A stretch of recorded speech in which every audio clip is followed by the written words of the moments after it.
kelas 12 MIPA 4 SMA N5 Palangkaraya. Baik, di sini saya akan melakukan percobaan tentang kesetimbangan benda tegar. Alat yang dibutuhkan ada botol berukuran 1,5 liter, lalu ada tali untuk ukuran tali menyesuaikan, ada 3 buah korek kayu, dan yang terakhir buku sebagai alat pemberat. Selamat menyaksikan. Baik, di sini saya akan menjelaskan tentang kesetimbangan benda tegar. Kesetimbangan benda tegar adalah kondisi ketika suatu benda padat tidak bergerak atau tetap dalam keadaan diam meskipun ada gaya-gaya yang bekerja pada benda tersebut. Benda tegar adalah benda yang bentuk dan ukurannya tidak berubah meskipun dikenakan gaya.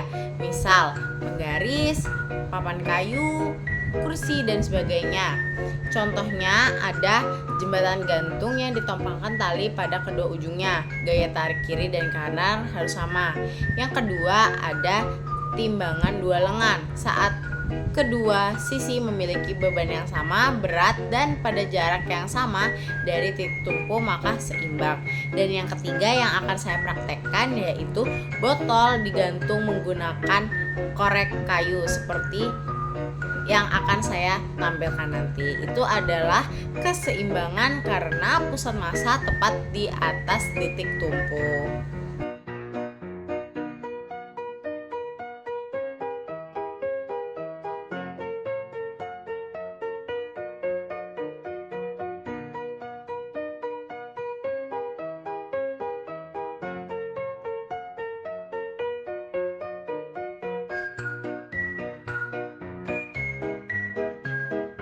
Eksperimen menggantung botol dengan hanya 3 korek kayu seperti yang sudah saya praktekkan memiliki prinsip keseimbangan dan pusat massa center of mass. Berikut penjelasannya secara sederhana.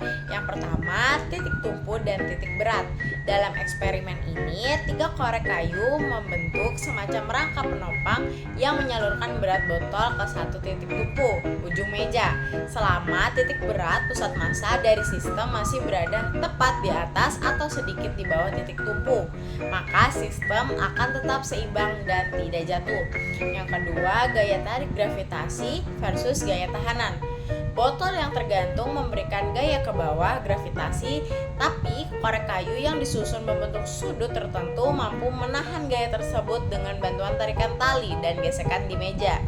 Yang ketiga, struktur geometri. 3 korek kayu disusun membentuk segitiga atau struktur stabil lainnya seperti tripod kecil. Ini membuat distribusi beban stabil meski tampak ajaib. Dan yang keempat, tali dan benang sebagai penyeimbang. Tali berperan penting dalam menjaga keseimbangan karena menahan gaya tarik ke bawah dan menyalurkannya ke titik tumpu dengan sudut tertentu.